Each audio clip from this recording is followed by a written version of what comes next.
bienvenidos. Ya él se encargará de ir acomodando. Como les decía, uno de los puntos importantes de reconocer en este estudio que estamos viendo, el tema que tiene que ver con el ascenso de los reyes de Israel, no es que muchas veces la historia no solamente habla de los acontecimientos que se van desarrollando, como dice la misma palabra y redundando, desde el punto de vista histórico, sino también desde el punto de vista de la Biblia, de la palabra de Dios. La historia tiene una importancia en el acontecer espiritual de las naciones, en el acontecer espiritual de los ciclos de los pueblos. Y de alguna manera, cuando Dios establece o sostiene una palabra en el mundo espiritual, esta palabra afecta a todas las áreas. Y por eso es que hoy en este estudio, viendo todo lo que tiene que ver con el tema que está relacionado a esta sección 4, en relación a la rebelión de Absalón, vamos a entender cómo una palabra impartida del Señor permite que muchos de los acontecimientos que se relacionan con la historia también se relacionen en el mundo espiritual. ¿Sí? Entonces ahora vamos a compartir la introducción al tema. No tengo el material audiovisual que el pastor Carlos prepara siempre con mucho amor, que no tuvimos, digamos, el tiempo de poderlo hacer, pero vamos a usar alguna porción del material para revisar algunas cosas. Entonces, Guillermo, por favor, si puedes compartir el inicio de la sección 4. Quiero ver esta parte para que podamos entender un poco todo el proceso. Dice el material que Absalón era uno de los hijos mayores del rey David. El hijo mayor era Amnón, quien estaba supuesto a ser el heredero natural del trono de David, precisamente por ser el hijo mayor. Recuerden que la primogenitura era muy importante para el punto de vista de lo que era la tradición hebrea. O sea, el primogénito tenía todos los derechos y tenía la importancia de heredar lo que el padre habría establecido, y mucho más por ser los hijos del rey, ¿verdad? Pero entonces aquí nos indica de que cuando nació Salomón, que fue también hijo de David y Betsabé, no confundan a Salomón con el primer hijo que ya murió, eso ya lo habíamos visto en el estudio anterior. Salomón también nace como hijo de David y Betsabé. David tenía más o menos 51 años, Amnón 20 y Absalón 18. Había otro hermano intermedio entre ellos, llamado Daniel, de quien se menciona muy poco en la Biblia. Quizás escudriñando un poco puedan ver algo, pero lo cierto es que, contrario a lo que se habría pensado de la manera original, que el primogénito o el que podía suceder al primogénito era el que iba a tener la responsabilidad de asumir las riendas del reino de Israel, no sucedió así, porque tanto Amnón y Absalón murieron muy jóvenes, y se presume que también Daniel falleció a temprana edad. Por eso es que de alguna manera, y por las circunstancias que vamos a ver, que en buena parte es cumplimiento de lo que la historia espiritual establece, vamos a entender todo lo que acontece y que de alguna manera cumple una palabra que fue dada por Dios a David. ¿Sí? Entonces, vamos a leer ahorita Segunda de Samuel. En realidad la porción que corresponde leer viene del capítulo 13 al capítulo 18. Como probablemente pueda ser un poco bastante largo y ya no nos alcance todo el tiempo del estudio para hacerlo, vamos a leer algunas porciones que consideré que era más importante de resaltar. Evidentemente cada uno de ustedes va a poder más con tranquilidad leer después de recibir la clase lo que tiene que ver con esta porción de la Biblia. Entonces vamos a leer Segunda de Samuel capítulo 13. Yo lo voy a leer, tengo la Biblia de carne y hueso, como dicen por acá, en la nueva versión internacional, pero ustedes lo pueden leer en la versión que tengan disponible. Dice, capítulo 13 dice: pasado algún tiempo sucedió lo siguiente. Absalón, hijo de David, tenía una hermana muy bella que se llamaba Tamar, y Amnón, otro hijo de David, se enamoró de él. Pero como Tamar era virgen, Amnón se enfermó de angustia al pensar que le sería muy difícil llevar a cabo sus intenciones con su hermana. Sin embargo, Amnón tenía un amigo muy astuto que se llamaba Jonadab, y que era hijo de Simei, sobrino de David. Y Jonadab le preguntó a Amnón: ¿cómo es que tú, todo un príncipe, te ves cada día peor? ¿Por qué no me cuentas lo que te pasa? Es que estoy muy enamorado de mi hermana Tamar, le respondió Amnón. Jonadab le sugirió: acuéstate y finge que estás enfermo, y cuando tu padre vaya a verte, dile que por favor venga mi hermana Tamar a darme de comer. Quisiera verla preparar la comida ahí mismo y que ella me la sirva. Así que Amnón se acostó y fingió estar enfermo, y cuando el rey fue a verlo, Amnón le dijo: por favor que venga mi hermana Tamar a prepararme aquí mismo 2 tortas y que me las sirva. David envió un mensajero a la casa de Tamar para que le diera este recado: ve a casa de tu hermano Amnón y prepárale la comida. Tamar fue a casa de su hermano Amnón y lo encontró acostado, tomó harina, la amasó, preparó las tortas allí mismo, las coció. Luego tomó la sartén para servirle, pero Amnón se negó a comer y ordenó: fuera de aquí todos, no quiero ver a nadie. Una vez que todos salieron, Amnón le dijo a Tamar: trae la comida a mi habitación y dame de comer tú mismo. Ella tomó las tortas que había preparado y se las llevó a su hermano Amnón para darle se la llevó a su hermano Amnón a la habitación. Pero cuando ella se acercó para darle de comer, él la agarró por la fuerza y le dijo: ven, hermanita, acuéstate conmigo. Pero ella exclamó: no, hermano mío, no me humilles, que esto no se hace en Israel, no cometas esa infamia. ¿A dónde iría yo con mi vergüenza? ¿Y qué sería de ti? ¿Serías visto en Israel como un depravado? Y yo te ruego que hables con el rey, que con toda seguridad no se opondrá a que yo sea tu esposo. Pero Amnón no le hizo caso, sino que aprovechándose de su fuerza se acostó con ella y la violó. Pero el odio que sintió por ella fue después de violarla fue mayor que el amor que antes le había tenido, así que le dijo: levántate y vete. No me eches de aquí, replicó ella, después de lo que has hecho conmigo. Echarme de aquí sería una maldad aún más terrible. Pero él no le hizo caso, sino que llamó a su criado y le ordenó: echa de aquí a esta mujer y cierra la puerta. Así que el criado la echó de la casa y luego cerró bien la puerta. Tamar llevaba puesto una túnica muy elegante, porque así se vestían las princesas vírgenes. Al salir, se echó ceniza en la cabeza, se rasgó la túnica y llevándose las manos a la cabeza fue por el camino llorando a gritos. Entonces su hermano Absalón le dijo: así que tu hermano Amnón ha estado contigo. Pues bien, hermana mía, cálmate y no digas nada. Toma en cuenta que es tu hermano. Desolada Tamar quedó a vivir en casa de su hermano Absalón, y el rey David, al enterarse de todo lo que había pasado, se enfureció. Absalón, por su parte, no le dirigía la palabra no, pues lo odiaba por haber violado a su hermano. Pasados 2 años, Absalón convidó a todos los hijos del rey a un banquete en Baal Hazor, cerca de la frontera de Efraín, donde sus hombres estaban esquilando ovejas. Además se presentó delante del rey y le dijo: su majestad, este siervo tuyo tiene esquiladores trabajando, te ruego venir con su corte. No, hijo mío, respondió el rey, no debemos ir todos porque seríamos una carga. Absalón insistió, pero el rey no quiso ir. Sin embargo, le dio su bendición. Entonces Absalón le dijo: bueno, ya que su majestad no viene, ¿por qué no deja que nuestro hermano no nos acompañe? ¿Y para qué va a ir contigo?, le dijo el rey. Pero tanto insistió Absalón que el rey dejó que Amnón y los otros hijos fueran con Absalón. Este, por su parte, ya les había dado instrucciones a sus criados: no pierdan de vista a Amnón. Y cuando se le haya subido el vino, yo les daré la señal de ataque y ustedes lo matarán. No tengan miedo, porque soy yo quien da la orden. Ánimo y sean valientes. Los criados hicieron con Amnón tal como Absalón le había ordenado. Entonces los otros hijos del rey se levantaron y, mostrando cada uno su mula, salieron huyendo. Todavía estaban en camino cuando llegó estos rumores a los oídos de David: Absalón ha matado a todos los hijos del rey y ninguno de ellos ha quedado con vida. El rey se levantó y, rasgándose la vestidura en señal de duelo, se arrojó al suelo. También todos los oficiales que estaban con él se rasgaron la vestidura, pero Jonadab, el hijo de Simei, sobrino de David, intervino: no piense su majestad que todos los príncipes han sido asesinados, sino solo Amnón. Absalón ya lo tenía decidido desde el día en que Amnón violó a su hermana Tamar. Su majestad no debe dejarse llevar por el rumor de que han muerto todos sus hijos, pues el único que ha muerto es Amnón.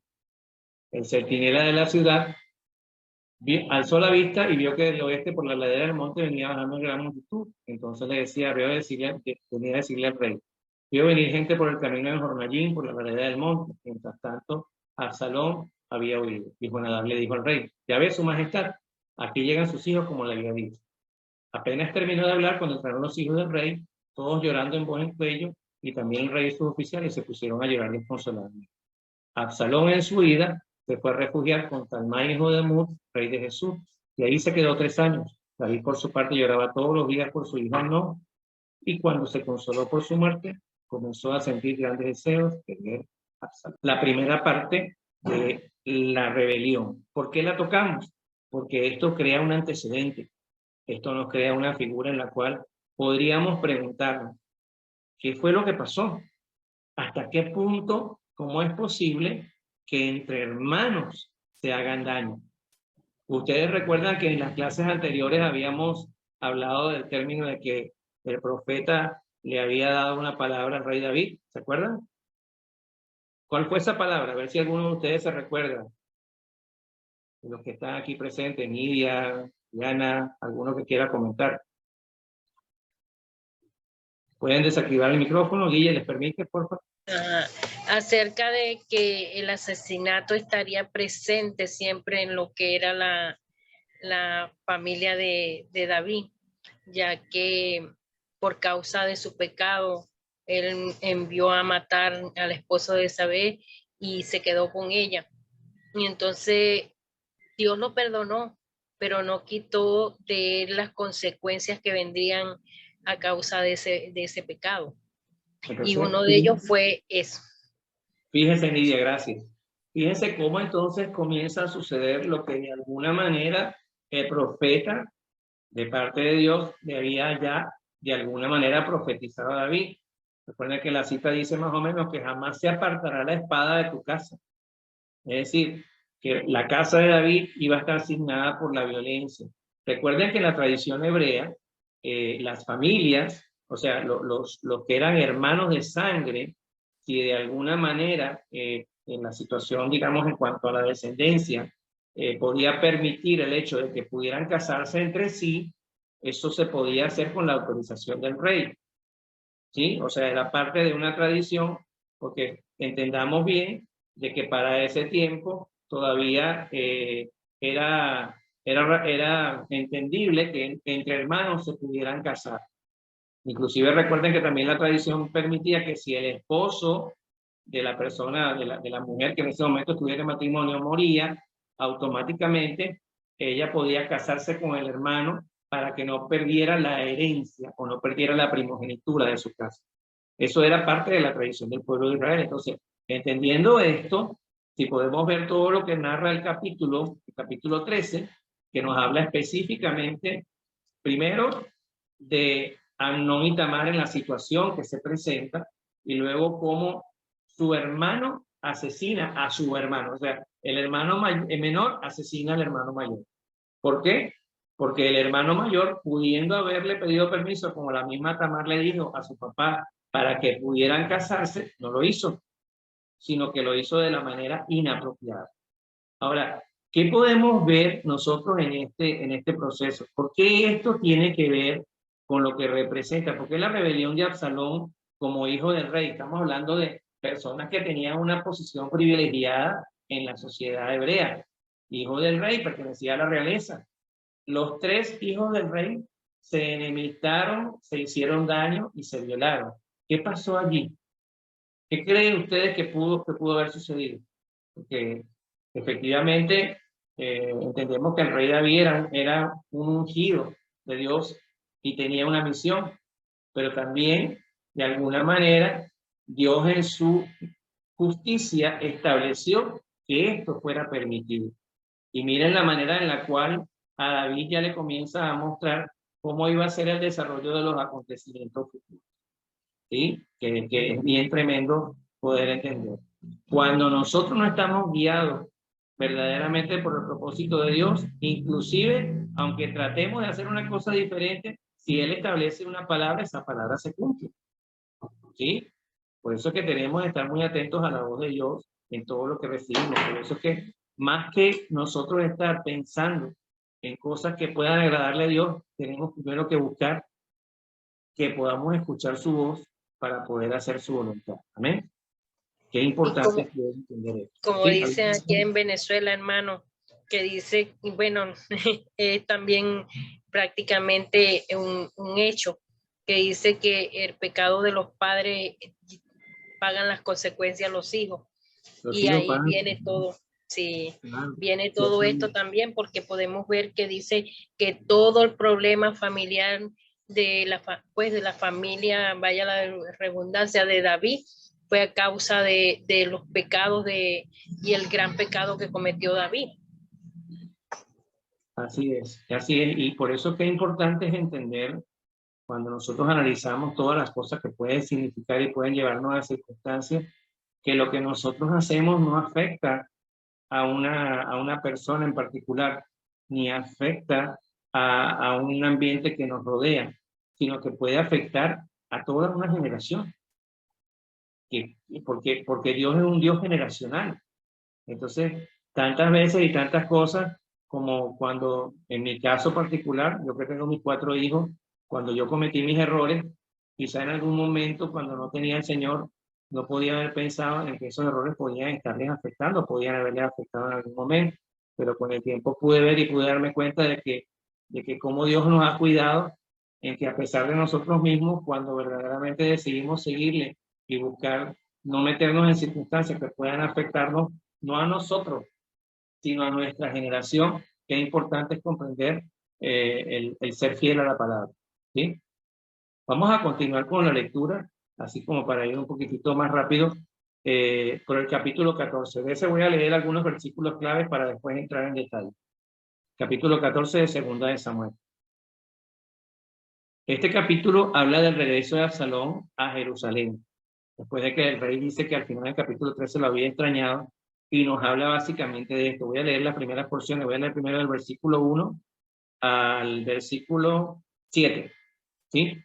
14, el versículo 1 al versículo 7. Dice: Absalón regresa de Jerusalén. Joab, hijo de Sarvia, se dio cuenta de que el rey extrañaba mucho a Absalón.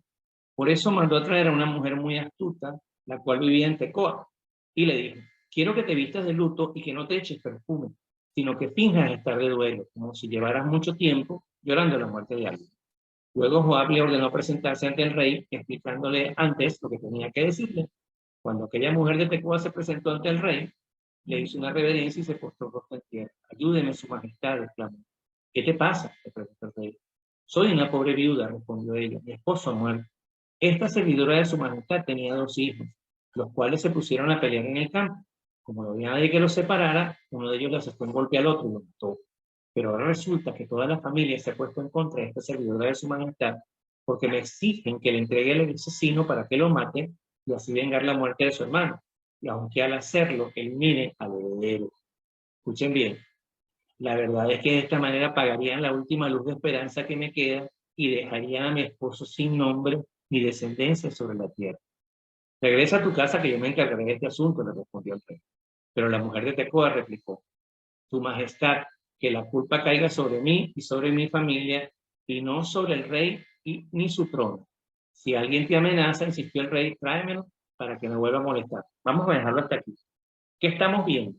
Llega una persona, un siervo del rey, que de alguna manera no es que está buscando que haya algún daño o alguna situación incómoda, sino que por la fidelidad le dice a una persona que se presente delante del rey para de alguna manera tratar de convencerlo a través de, obviamente, un pequeño truco o una pequeña mentira, seducción, ¿verdad?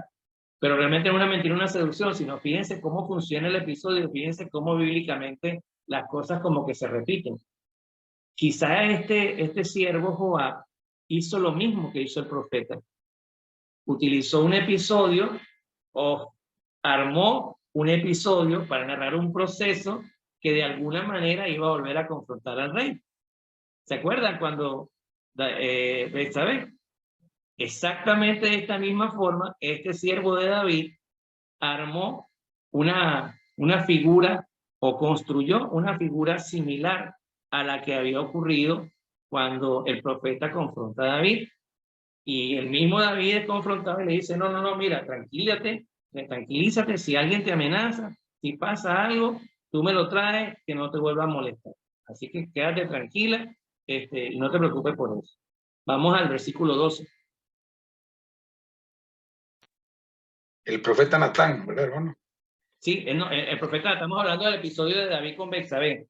Lo que pasa es que en el estudio anterior, no sé si tú estabas ese día, haciendo el comparativo, lo que hizo Natán con David para mostrarle la imagen de Betsabé. ¿Te acuerdas del tema de la oveja?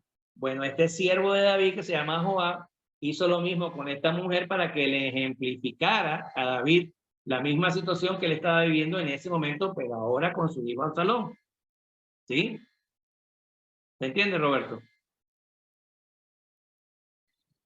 Vamos a leer entonces desde el versículo 12, Guillermo, 14-12. Pero la mujer siguió diciendo, permita a su majestad, esta servidora suya, decirle algo más. Habla, le dice el rey. ¿Cómo es que su majestad intenta hacer lo mismo contra el pueblo de Dios? Al prometerme usted estas cosas, se está declarando culpable, porque no deja regresar a su hijo desterrado. Así como el agua que se derrama en tierra no se puede recoger, así también todos tenemos que morir.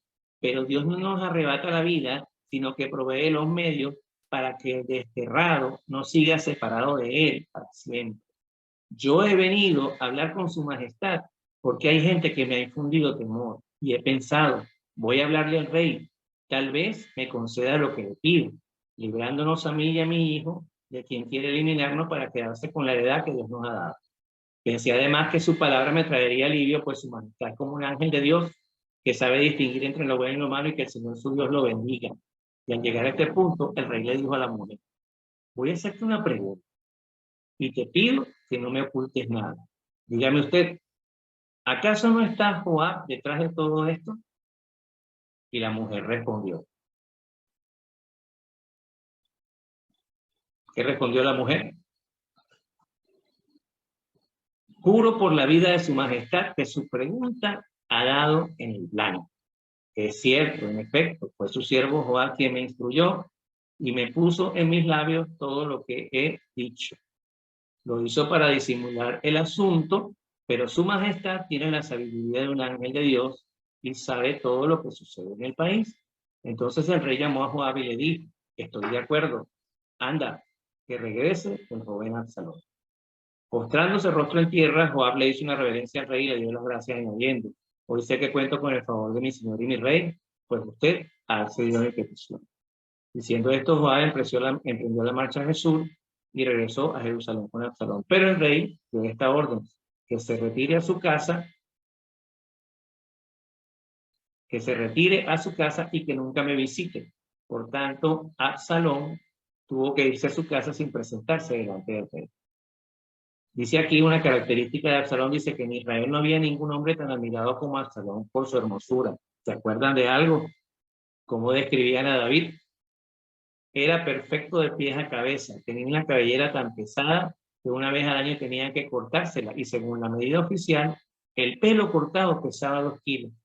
Además tuvo 3 hijos y una hija, su hija que se llamaba Tamar, llegó a ser una mujer muy hermosa. Absalón vivió en Jerusalén durante 2 años sin presentarse delante del rey.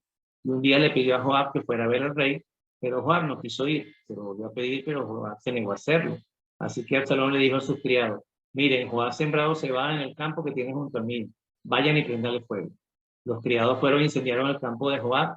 Y entonces este fue enseguida a casa de Absalón y le reclamó, ¿por qué tus criados han prendido fuego a mi campo? Y Absalón le respondió, te pedí que fueras a ver al rey y le preguntaras para qué vuelto de Jesús. Más me habría valido quedarme ya. Voy a presentarme delante del rey y si soy culpable de algo, que me mate. Joab fue a comunicárselo ante el rey, pero este por su parte mandó matar a Absalón, el cual se presentó ante el rey y postrándose rostro en tierra, le hizo una reverencia y a su vez el rey recibió a Absalón con un beso. Paramos aquí. Como de alguna manera lo que sucedió en la casa de David no fue solamente un tema de espada por violencia. Recuerden también que la lengua es como espada filosa. Recuerden también que la lengua puede maldecir y puede bendecir. ¿Y qué fue lo que hizo su siervo Joab para poder de alguna manera convencer al rey David? Utilizó otra espada, la lengua.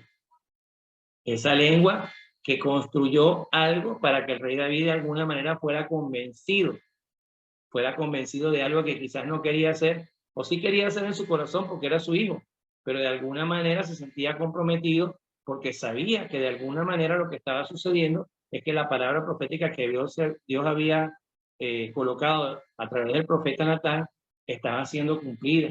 Y quizás en el fondo de su corazón, ¿no creen ustedes, mis amigos, que dentro de todo, si Dios está haciendo algo y se está cumpliendo una palabra profética en nuestro corazón y en nuestra alma, no hay miedo de que Dios cumpla su palabra? Pues ciertamente esto es lo que iba a suceder. Sin embargo, todos estos procesos llevaron para demostrar que aún a pesar del posible, digamos, anhelo que podía tener David de ver a su hijo, Absalón seguía haciendo las cosas contrarias a la voluntad de Dios. ¿Sí? Vieron cómo entonces él obró de mala manera con este siervo y cómo de alguna manera se fue otra vez entendiendo que la espada, la violencia, no solamente por la acción violenta, sino también por la palabra mal utilizada como espada, envenenando, dañando, hiriendo, iba a hacer daño a lo que iba a ocurrir en la vida de David. Creo que David, de mi punto de vista personal, tuvo un sufrimiento muy largo. Por eso es que cuando él verdaderamente se arrepiente, podemos ver todo lo que permite Dios a través de él, que podemos ver un pueblo redimido, que podemos ver un pueblo que, así como Abraham no alcanzó a ver la tierra prometida, sino que la vio de lejos, David tampoco construyó el templo, pero recibió la promesa de Salomón. Quiere decir esto, que a pesar de nuestras acciones que puedan ser contrarias en algún momento a la voluntad de Dios, Dios de alguna manera nunca olvida su misericordia que es eterna y su justicia que está basada en el amor. Por eso es que a pesar de todos estos procesos que vamos a seguir viendo, como parte de la enseñanza, Dios siempre hace justicia y hace misericordia. Y eso tenemos que tenerlo bien presente, mis hermanos. Cuando tengamos una situación parecida, no olvidemos quién es Dios. No olvidemos la naturaleza del Padre.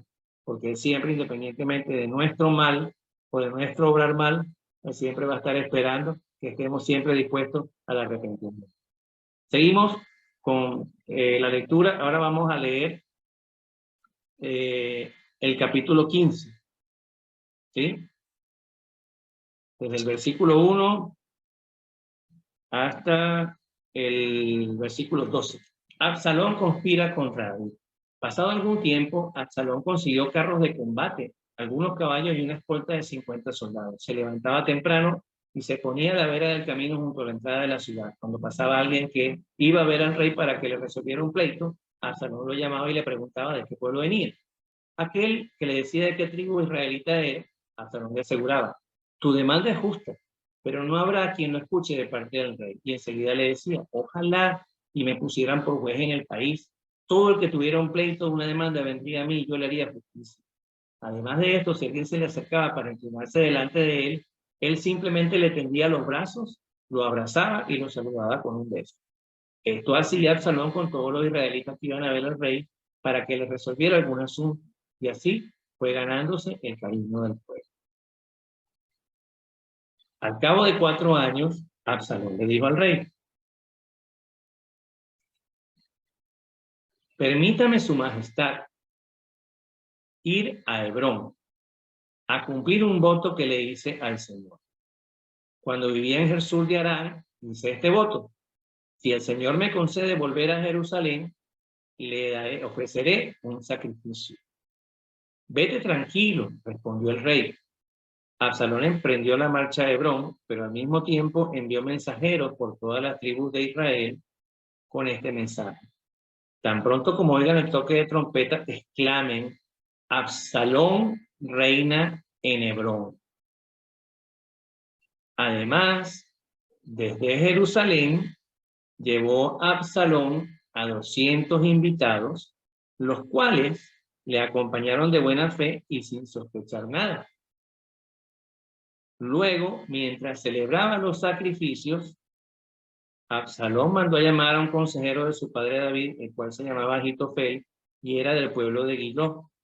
Así la conspiración fue tomando fuerza y el número de los que seguían a Absalón crecía más y más. Vamos a parar aquí. Absalón no solamente había matado, sino también en su corazón parecía que no cabía el arrepentimiento, o parecía que de alguna manera se había sentido ofendido con lo que había ocurrido cuando él regresa, cuando le permiten regresar, ¿verdad? Por el engaño de este siervo Joab, que le permite regresar a Jerusalén, porque su padre dice: bueno, ok, déjenlo que regrese, pero no lo quiero ver, ¿sí?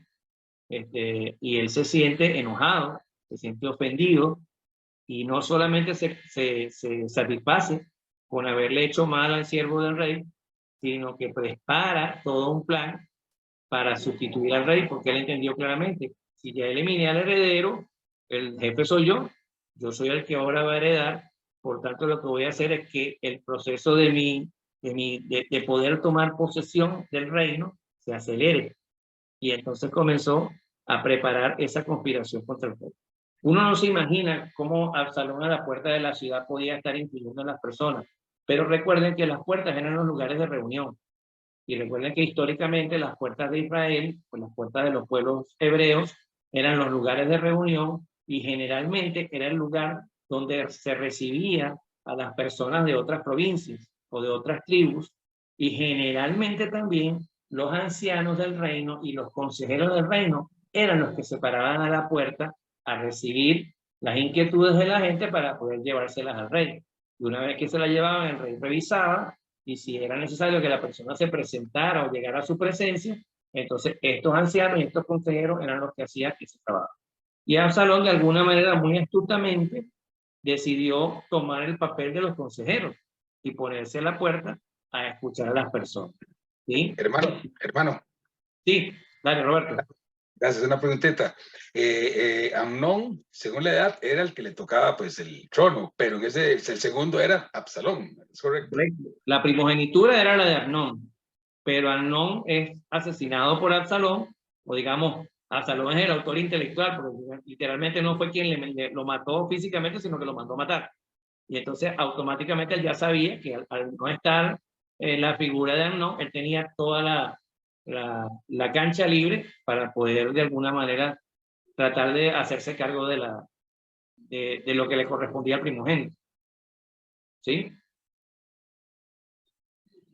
Y no solo lo hace con esa intención, sino que también levanta todo un proceso conspirativo para que de alguna manera pueda aprovecharse o adelantarse a los procesos. Porque fíjense bien que dice que David todavía tenía edad de reinar, estaba más o menos en los 50 años. Se decía que cuando el rey ya llegaba a cierta edad, 100, 120 años, pues o moría ya de viejo, pues evidentemente le heredaba el que correspondía a la sucesión. Pero en este caso, Absalón lo que pretendía era literalmente arrasar con el rey. ¿Sí? Derrocarlo. Él estaba confabulando para derrocar a David.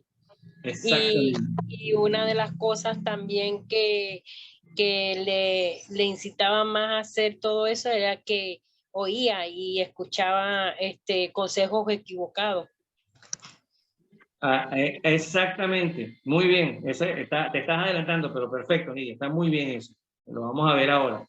Vamos a leer ahora el versículo, el 14, el 13 y el 14. Un mensajero le llegó a David esta noticia: todos los israelitas se han puesto de parte de Absalón.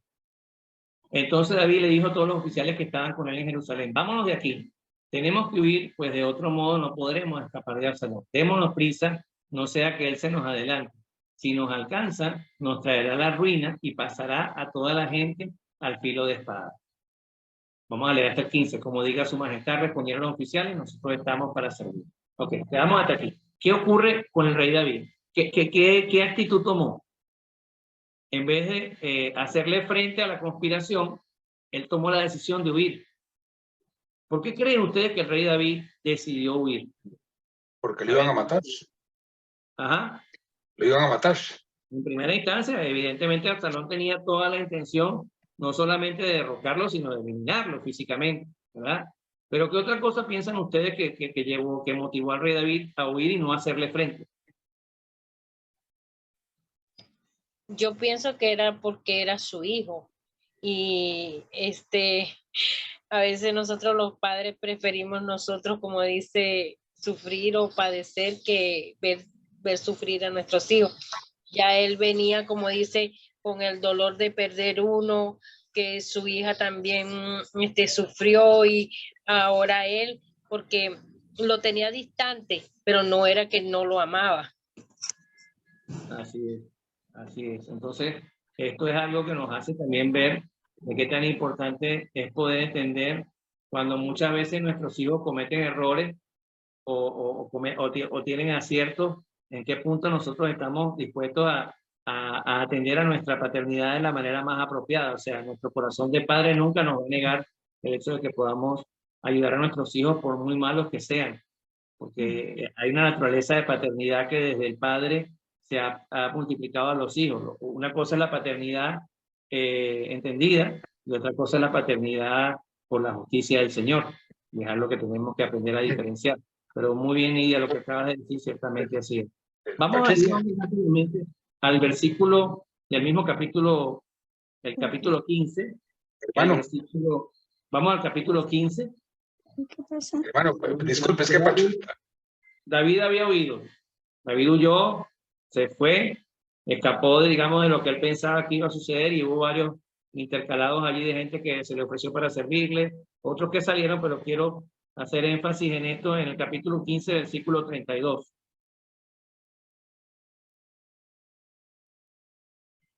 Disculpe, hermano, es que Patricia tenía la mano levantada. Eso era lo que quería decirle. Perdón, Pati, sí, por favor. Es que yo veo varias cosas. Es cierto que había una palabra dada por Dios, pero eso no quiere decir que como padre David se quedara cruzado de brazos como lo hizo. Claro. Absalón mató al hermano, encubrió lo que el hermano, encubrió la falla del hermano y después lo mató. Engañó para seguir haciendo de las suyas. Le quemó el terreno al siervo, al consejero de David, para llamar la atención. Primero pasaron 2 años antes de matar al hermano, o sea, él tuvo mucho tiempo para planear eso. Y ahora duró 4 años ganando adeptos para traicionar a David. Y yo me pregunto, ¿dónde estaba David en todo ese tiempo que no supo nada de lo que su hijo estaba haciendo? Nunca le llamó la atención. O sea, lo amaba, pero al mismo tiempo no lo amaba. Lo hizo volver porque le tocaba, pero no lo quería ver, o sea que no lo había perdonado. Entonces hay muchas cosas que la palabra de Dios se tiene que cumplir, pero uno como padre tiene que asumir su rol, y si Dios tuvo con él justicia y misericordia, él debía haber hecho lo mismo con el hijo y no lo hizo. Muy cierto, Patricia, muy cierto. Gracias por ese comentario. Fíjate bien que es interesante verlo de esta manera. Dice la palabra que David tenía un corazón conforme al de Dios. A lo mejor probablemente no podemos decir, porque no podemos atender a esta situación, porque entre el alma y el espíritu siempre hay una lucha. Entre la carne y el espíritu siempre vamos a estar luchando, muchos términos, vamos a estar contendiendo. Y una de las luchas que posiblemente yo pienso que tenía David era el hecho de tener que luchar contra lo que Dios le había dicho, contra lo que Dios le había prometido, contra lo que Dios inclusive le había profetizado cuando él comete el error, y recordar y tener, digamos, ese choque entre lo que Dios había dicho de él y lo que realmente estaba sucediendo. A lo mejor posiblemente lo ponía a pensar, bueno, es que yo tengo que hacer justicia por lo que hizo mi hijo mal, pero si el que hace la justicia de Dios me está demostrando a mí que esa justicia se va a cumplir en mí o en mis hijos, viviendo lo que estoy viviendo. Yo pienso que David tuvo que tener muchos procesos difíciles en su mente y en sus pensamientos y en su corazón para tratar de afrontar todas estas cosas. Y como tú dices, ciertamente hay que entender la justicia, pero también hay que atender a la función y al rol que Dios nos ha dado como padres. Y eso es muy, muy importante, ¿sí? Y pienso que ahí es una manifestación interna de conflicto que yo creo que David muchas veces quizá no estuvo tan convencido, tan seguro de manejar, como muchos de nosotros a veces nos puede pasar en nuestra vida ordinaria, ¿sí? Gracias, Patricia, por ese comentario.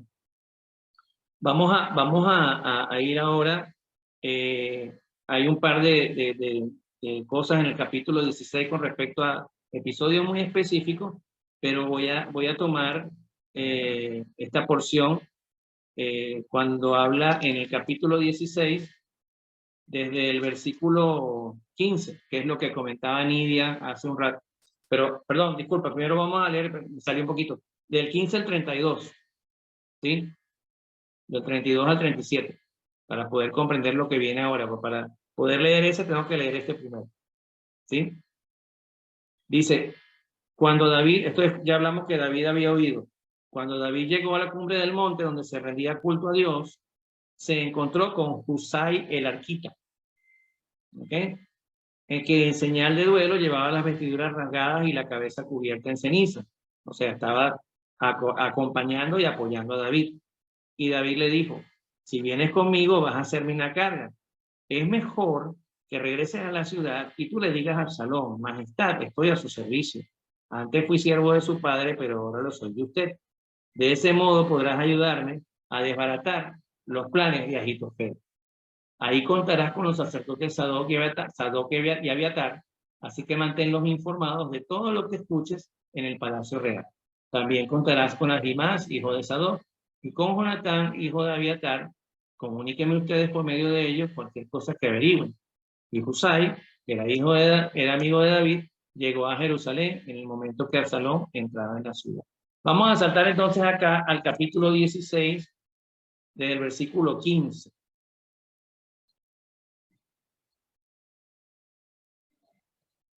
Ahí está.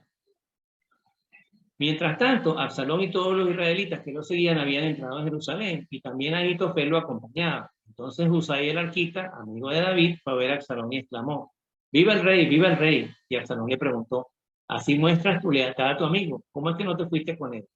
De ningún modo, respondió Husai, soy más bien amigo del elegido del Señor, elegido también por este pueblo y por todos los israelitas, así que yo me quedo con usted. Además, ¿a quién voy a servir? Serviré al hijo como antes servía al padre. Luego le dijo a Absalón a Ahitofel, pónganse a pensar en lo que debemos hacer.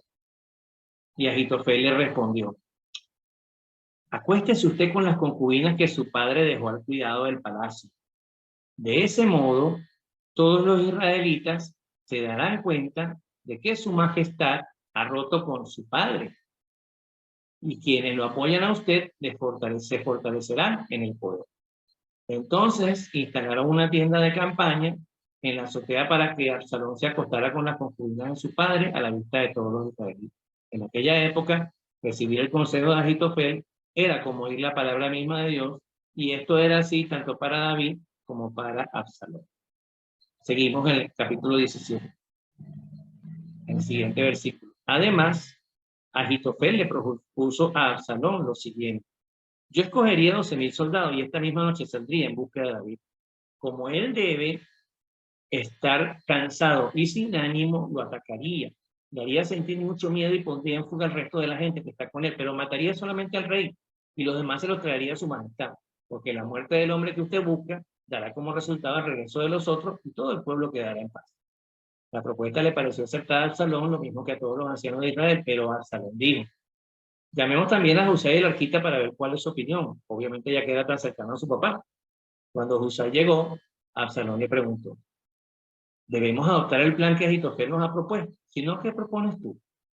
Esta vez el plan de Ahitofel no es bueno, respondió Husai.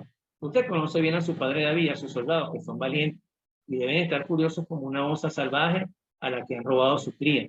Además, su padre tiene mucha experiencia como hombre de guerra y no va a pasar la noche con las tropas. Seguramente ya debe estar escondido en alguna cueva en algún lugar. Si él ataca primero, cualquiera que se entere dirá, ha habido una matanza entre las tropas de Absalón. Entonces aún los soldados más valientes, que son tan bravos como un león, se van a acobardar, pues todos los israelitas saben que David, su padre, es un gran soldado y cuenta con hombres muy valientes. El plan que yo propongo es el siguiente: convoque su majestad a todos los israelitas que hay, desde Dan hasta Beerseba. Les podría hablar que es una extensión muy grande de Israel. Son tan numerosos como la arena a la orilla del mar, y su majestad mismo debe dirigirlos en la batalla. Atacaremos a David, no importa dónde se encuentre. Caeremos sobre él como el rocío que cae sobre la tierra. No quedarán vivos ni él ni ninguno de sus soldados. Y si llega a refugiarse en algún pueblo, todos los israelitas llevaremos sogas a ese lugar y juntos arrastraremos a ese pueblo hasta el arroyo, de modo que no quede allí ni una piedra. Y Absalón y todos los israelitas dijeron, el plan de Husai el arquita es mejor que el de Ahitofel. Esto sucedió porque el Señor había determinado hacer fracasar el consejo de Ahitofel, aunque era el más acertado, y de ese modo llevar a Absalón a la ruina. Vamos a parar hasta aquí. Ahora ocurre un proceso distinto, porque volvemos otra vez al tema. Si Dios le había profetizado al rey David lo que iba a suceder, ¿cuál fue la actitud del rey David? ¿Cuál habría sido la actitud si él no habría entendido el propósito de Dios? Posiblemente habría sido decir, ármense mis mejores guerreros y vamos a cortarle la cabeza a Absalón y vamos a salir de este problema ya.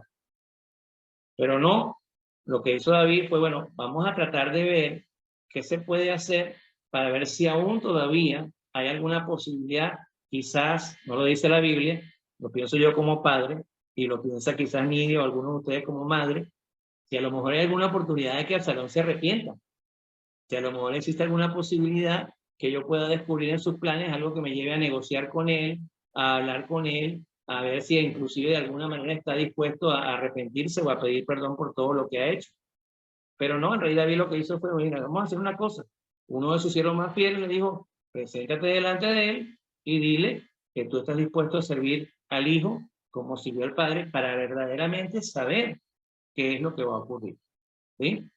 Entonces fíjense bien cómo de alguna manera, dentro de todo el proceso de lo que debió haber hecho el rey David en justicia y en entendimiento de lo que era correcto, aún podríamos decir que al hacer esta maniobra, podía tener la esperanza de que las cosas aún pudieran cambiar. O sea, de alguna manera David estaba no tratando de cambiar los planes de Dios, pero sí tratando de ver la posibilidad de que como padre pudiera haber una oportunidad para su hijo. ¿Sí? Todavía en eso podía mostrar que tenía un poco un corazón conforme a Dios, o sea, tratando de que la misericordia se pudiera manifestar o que el cambio, el arrepentimiento se pudiera dar en el caso de Absalón. ¿Qué les parece a ustedes esto? ¿Alguna opinión con respecto a esta porción que estamos viendo hoy? ¿Alguna opinión de lo que acabo de compartir para que podamos nutrirnos un poco más con esta enseñanza, con este estudio? Bueno, hermano, como dice usted, él tenía la esperanza, ¿verdad? Porque si vemos que David era conforme al corazón de Dios, nosotros hemos estudiado y hemos leído cómo David se arrepentía de cuando le fallaba a Dios. Iba y buscaba del Señor el perdón y en arrepentimiento. Y a lo mejor él tenía esa esperanza en su corazón de que su hijo hiciera lo mismo. Así es, así es. Y eso fue lo que de alguna manera desencadenó los acontecimientos que se desencadenaron en el final de la rebelión de Absalón. Porque como él siguió el consejo del consejero que venía de David, ¿verdad? Y no el consejo del que él y el rey habían estado acostumbrados siempre a escuchar consejos. Fíjense que hasta en eso Dios, y dice la palabra, lo último que acabamos de leer, intencionalmente ya había permitido de que eso de alguna manera ocurriera. ¿Para qué? Para que hubiera una manifestación de un cumplimiento de palabra que, aunque nos parezca desagradable, iba a tener que ser cumplida. ¿Sí? Entonces, con esto también nos trae una enseñanza. Nosotros debemos atender a la voluntad de Dios. Y dice la palabra de Dios que es buena, es agradable y es perfecta. Pero nadie se atreve a preguntarle a Dios si nos gusta o no. ¿No han pensado en eso muchas veces? A veces suceden cosas en nuestra vida en las cuales hay una palabra suspendida, hay una palabra que está flotando ahí en el aire que ha sido dada por Dios y dice algo de nosotros, y nosotros vemos circunstancias que pareciera que van contrario a lo que está sucediendo, pero esa palabra está allí y muchas veces tratamos de ir contra esa palabra. ¿Alguna opinión? Creo que alguien quería hablar. No, que el propósito de Dios siempre, pues, él es sabio, él sabe por qué permite las cosas, pero el final siempre es bueno. Así es. Y al final de todo esto, entonces, ¿qué sucede? Que Absalón sigue el consejo del consejero de David. Y entonces busca el espacio para presentarle batalla. Y de aquí saltamos al capítulo 18, a la primera porción. Vamos a leerlo, en el versículo 1. Dice, David pasó revista a sus tropas y nombró jefes sobre grupos de 1,100 soldados. Los dividió en 3 unidades y los envió a la batalla. La primera unidad estaba al mando de Joab, la segunda al mando de Abisai, hijo de Sarvia y hermano de Joab, y el tercero al mando de Itai el Gitita. Yo les voy a acompañar, dijo el rey, pero los soldados respondieron, no, su majestad no debe acompañarnos. Si tenemos que huir, el enemigo no se va a ocupar de nosotros. Y aún así la mitad de nosotros muere, a ninguno de ellos les va a importar, pero su majestad vale por 10,000 de nosotros. Así que es mejor que se quede y nos apoye desde la ciudad. Bien, dijo el rey, haré lo que les parezca más conveniente. Dicho esto, se puso un lado a la entrada de la ciudad, mientras todos los soldados marchaban en grupos de 100 y de 1000, y además el rey dio esta orden a Joab, a Abisai y a Itai: no me traten duro al joven Absalón. Y todas las tropas oyeron las instrucciones que el rey le dio a cada uno de sus generales acerca de Absalón. El ejército marchó al campo para pelear contra Israel, y la batalla se libró en el bosque de Efraín. La lucha fue intensa aquel día y hubo 20.000 bajas. Sin embargo, los soldados de David derrotaron allí al ejército de Israel. La batalla se extendió por todo el área, de modo que el bosque causó más muertes que la espada misma. Fíjense bien, o sea, qué tremendo cómo de alguna manera nos va hablando de este proceso, ¿sí? Absalón, que venía montado, que huía montado en una mula, se encontró con los soldados de David. La mula se metió por debajo de una gran encina y a Absalón se le trabó la cabeza entre las ramas. Como la mula siguió de largo, Absalón quedó colgado en el aire, y un soldado que vio lo sucedido le dijo a Joab: acabo de ver a Absalón colgado en una encina. ¿Cómo?, exclamó Joab. ¿Lo viste y no lo mataste allí mismo? Yo te habría dado 10 monedas de plata y un cinturón. Pero el hombre respondió: aún si recibiera 1000 monedas, yo no alzaría la mano contra el hijo del rey. Todos oímos cuando el rey les ordenó a usted, a Abisai y a Itai, que no hicieran daño al joven Absalón. Si yo me hubiera arriesgado, me habrían descubierto, pues nada se escapa al rey, y usted por su parte me habría abandonado. No voy a gastar mi tiempo contigo, replicó Joab. Acto seguido, agarró 3 lanzas y fue y las clavó en el pecho a Absalón, que todavía estaba vivo en medio de la encina. Luego 10 de los escuderos de Joab rodearon a Absalón y lo remataron. Entonces Joab mandó tocar la trompeta para tener las tropas, y luego dejaron de perseguir a los israelitas. Después tomaron el cuerpo de Absalón, lo tiraron en un hoyo grande que había en el bosque, y sobre su cadáver amontonaron muchísimas piedras. Mientras tanto, todos los israelitas huyeron a sus hogares. En vida, Absalón había elegido una estela en el Valle del Rey, pues pensaba: no tengo ningún hijo que conserve mi memoria. Así que a esa estela le puso su propio nombre, y por eso hasta la fecha se conoce como la estela de Absalón. Aquí terminamos. Muere Absalón, básicamente por varias razones, pero como decía Patricia y nos compartió hace un rato muy adecuadamente, este proceso de Absalón fue una repetición casi literal de todos los pecados que había cometido David con Urías y Betsabé. ¿Sí o no? Hubo adulterio, hubo traición, hubo mentira, hubo violencia, hubo permanente entendimiento de un engaño consciente a pesar de saber que era malo. Y sin embargo, ¿qué decía? Hubo complot. Hubo conspiración, hubo traición, se me olvidaba la palabra, hubo traición. Adulterio. Dígame. Adulterio. Adulterio, aunque el adulterio fue de Amnón con Tamar, pero también era parte de un proceso donde la generación de David estaba repitiendo los pecados de su padre. Mira qué tremendo. Entonces, todo esto se da y todo esto se sucede hasta que se establece la consecuencia de que David nuevamente vuelve a tener dolor y duelo por sus hijos. Y entonces allí yo les volvería a que volvamos a revisar 2 de Samuel, capítulo 12.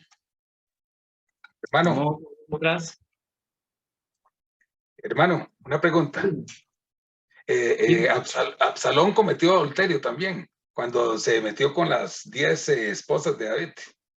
Muy bien, claro, está correcto, adecuado también ese comentario, porque de alguna manera también estaba tocando las mujeres ajenas, de esta manera. Vamos a 2 de Samuel capítulo 12, versículo 10. Y así vamos entonces a recordar lo que al principio Nidia nos había recordado, para entender cuál fue la consecuencia de todas estas calamidades. La consecuencia de todas estas calamidades fue de alguna manera algo que Dios ya había profetizado en su palabra, que iba a suceder con la generación de David. ¿Sí? Podemos leer 2 de Samuel capítulo 12 del versículo 10. Por eso la espada jamás se apartará de tu familia, pues me despreciaste al tomar la esposa de Urías elitita para hacerla tu mujer. Pues bien, así dice el Señor: yo haré que el desastre que mereces surja de tu propia familia, y ante tus propios ojos tomaré a tus mujeres y se las daré a otro el cual se acostará con ellas en pleno día. Lo que tú hiciste a escondidas, yo lo haré a plena luz, a la vista de todo Israel.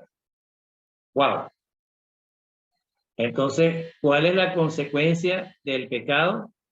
La consecuencia del pecado es que no necesariamente va a ser algo por lo que Dios nos va de alguna forma a hacer justicia. Yo no hablo de castigo, yo hablo de justicia. Sino va a ser algo por lo cual nosotros tenemos que estar muy atentos, porque la rebelión de Absalón no fue otra cosa que una rebelión de una generación contra otra. ¿Y fue por cuál? Por un pecado cometido por un hombre. Porque nosotros tenemos que ser cuidadosos, mis hermanos. Nosotros tenemos que construir una vida que no nos llame a la rebelión, sino que nos llame a la reconciliación. Que podamos ser, inclusive en medio de una circunstancia difícil, las personas que bajen su cabeza y humillen el corazón y la oración delante del Señor, para que esa oración sea usada como instrumento para poder llegar a que se pueda cumplir esa voluntad de Dios, que es buena, que es agradable y que es perfecta. Nosotros, inclusive en medio de un pecado, tenemos que pedirle al Señor no que perdone a la persona que cometió el pecado, sino que también perdone a la persona y que nos perdone a nosotros y nos aparte y nos guarde de toda circunstancia que pueda afectarnos. Como nuestra oración no solamente es conciliadora, sino también es direccional, multidireccional y absolutamente generacional. Por eso es que es tan importante ver esta rebelión de Absalón, no tanto como el hecho histórico, sino como lo que generacionalmente Dios permite en circunstancias, algunas buenas y otras no tan buenas, para que de alguna forma su voluntad pueda ser cumplida. Amén. Creo que con esto llegamos al final del estudio. Así que vamos a continuar un poquitito más, si se quieren quedar unos minutos más los que siguen cuando termine la grabación de YouTube. Y bueno, queremos que esta reflexión quede para todos nosotros en este día. Padre, te damos gracias, Señor, por habernos permitido compartir tu palabra en esta noche. Damos gracias por la vida de nuestros hermanos, aquellos que se pudieron conectar tanto en la grabación como en el YouTube, que van a poder ver la grabación posteriormente, que van a recibir esta palabra de enseñanza y de reflexión para todos nosotros. Señor, que tu vida sea para nosotros una constante guía de aprendizaje para poder entender que lo que hacemos en nosotros puede repercutir en la vida de nuestros hijos y de nuestras generaciones. Cuidemos nuestro corazón y hagamos de nuestro corazón como al final comprendió David, que un espíritu recto pueda estar en nosotros, que un espíritu recto pueda estar haciendo tu voluntad y que nunca la maldad pueda afectar a nuestro corazón para que se pueda desviar de tu presencia. Te damos gracias por la vida de nuestros hermanos, te damos gracias por la vida de nuestro pastor Carlos y de este ministerio hermoso 5E, el cual nos bendice, nos instruye con toda esta palabra de vida para que cada uno de nosotros pueda seguir edificando y ayudando a otros. Y te permitimos, Señor, que nos des tu bendición para que podamos descansar en nuestros hogares y los que van a sus hogares también puedan llegar en absoluta paz. En nombre de Jesús. Amén. Muchísimas gracias, mis hermanos, por haber estado con nosotros esta noche. Saludamos al pastor Carlos y lo esperamos la próxima semana. Y a ustedes, muy buenas noches, bendiciones y síganos en las redes.